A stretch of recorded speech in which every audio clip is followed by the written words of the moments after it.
નમસ્કાર દર્શક મિત્રો, જનરપણ ન્યૂઝમાં આપનું સ્વાગત છે. હું છું આપણો મિત્ર કંચન પરમાર. આવો આજના સમાચારની વિગતવાર વાત કરીએ તો વારંવાર વીજ પુરવઠો ખોરવાતા ગ્રામજનોમાં રોષ. સલાડ, રૂવાદ, રામનાથ, મેઘાકોઈ અને આસપાસના ગામોમાં વારંવાર વીજળી ગુલ થવાની સમસ્યાથી લોકો હેરાન પરેશાન બની ગયા છે. ગ્રામજનોએ જણાવ્યું કે અગાઉ પણ અનેક વખત સંબંધિત વિભાગમાં રજૂઆતો કરવામાં આવી હતી, છતાં પણ સમસ્યાનો કોઈ કાયમી ઉકેલ આવ્યો નથી. આથી આજ રોજ ફરી એક વખત ગ્રામજનોએ ઉગ્ર રજૂઆત કરીને વીજ પુરવઠો નિયમિત કરવા તથા સમસ્યાનું તાત્કાલિક નિરાકરણ લાવવાની માંગ કરી હતી. જો વહેલી તકે યોગ્ય કાર્યવાહી નહીં કરવામાં આવે તો આગામી દિવસોમાં વધુ ઉગ્ર આંદોલન કરવાની ચીમકી પણ ઉચ્ચારવામાં આવી છે. Reporter Ajay Padiyar. Smart meter તો આવી ગયું, પણ ગ્રાહકો સુધી અત્યાર સુધી સ્માર્ટ કામગીરી નથી પહોંચી શકી એવું ક્યાંક ને ક્યાંક લાગી રહ્યું છે. તમે મારી પાછળ જોઈ શકો છો, MGVCL ના ગ્રાહકો છે.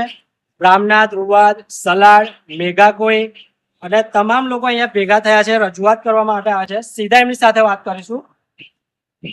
શું કહેશો, શું સમસ્યા છે?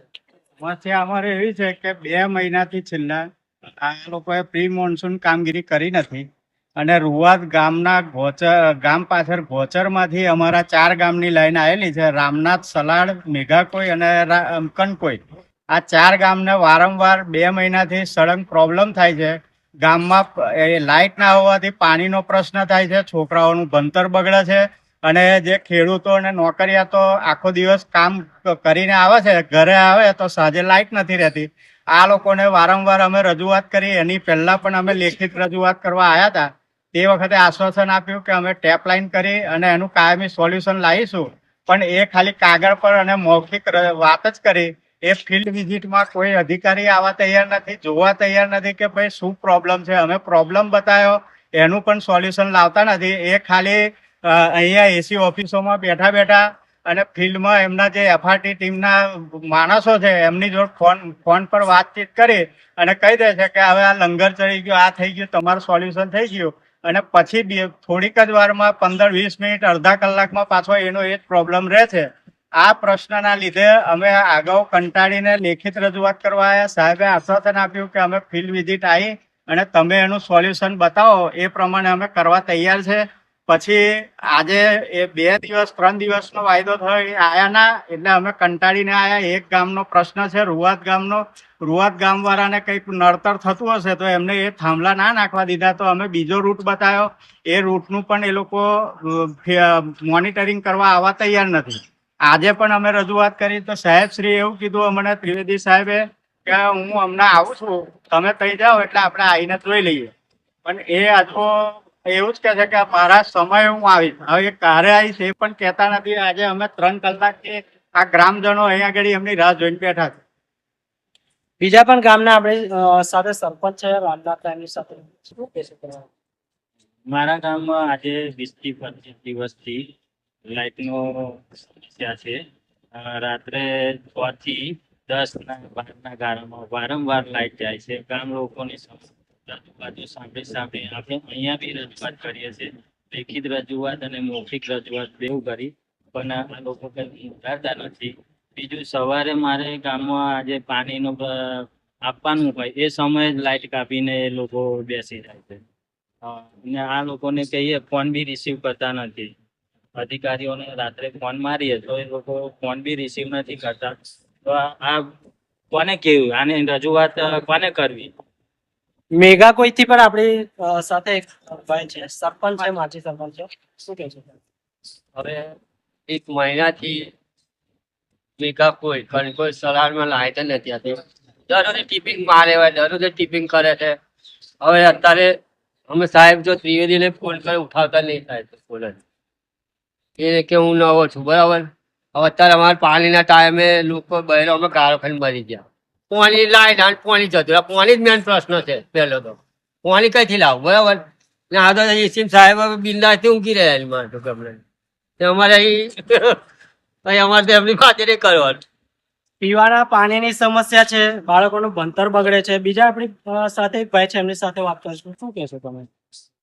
આ સમસ્યા ઘણા ટાઈમથી છે. અહીંયા જાંબુઆ JBમાં જે રૂવાદ ફીડર છે કારવણથી આવે છે એ લાઈન પર આ લોકો અવારનવાર ફોલ્ટ બદલાયા જ કરે છે, થયા જ કરે છે, એનું સોલ્યુશન આવતું નથી. આ લોકો ઇન્સ્યુલેશન વાયર વાળી લાઈન વાત કરે છે એ ખૂણેથી નાખે છે, પણ જ્યાં અમે પ્રોબ્લેમ બદલાયો છે ગામવાળાએ ભેગા થઈ કે આ લાઈન રૂવાદ ગામની પાછળ ત્યાં લાઈન સાફ કરો. આ લોકોએ ઉનાળામાં શટડાઉન લીધું, એ શટડાઉન લીધું પણ એ ઝાડ એક પણ કપાયા નથી.